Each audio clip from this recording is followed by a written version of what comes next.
Alright guys, approaching tayo ng Sual town proper. Yan. So nandyan sa kaliwa yung mga bilihan ng dried fish.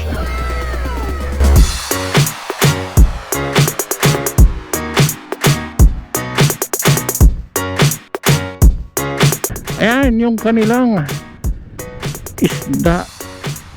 isda na naka-lipstick. Ayun, Sual Seaport. Meron pang isa daw dun sa may seaport.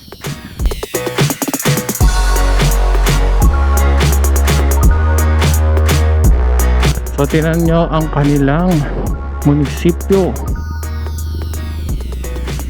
Ayun o, diba? Saan ka pa? Municipal Hall, Sual Pangasinan. Tapos andun yung barangay hall sa tabi niya. Ayun diba?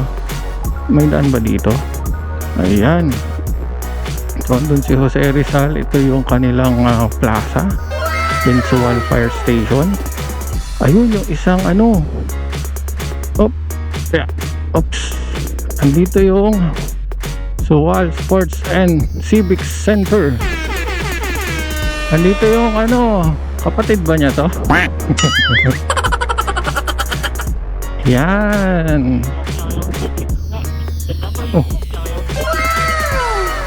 Yan yung ano ba? Kapatid ba niya yon? Ito yung church dito sa Sual. Ayan, ano bang pangalan nito?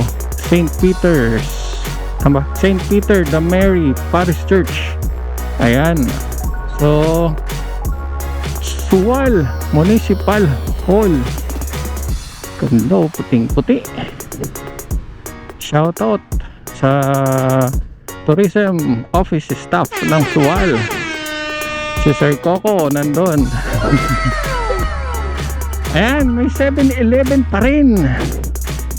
Hindi talaga nawawala ang 7-Eleven sa mga bayan-bayan. Hindi kompleto ang bayan pag walang 7-Eleven. Ayan. Yan ang Sual.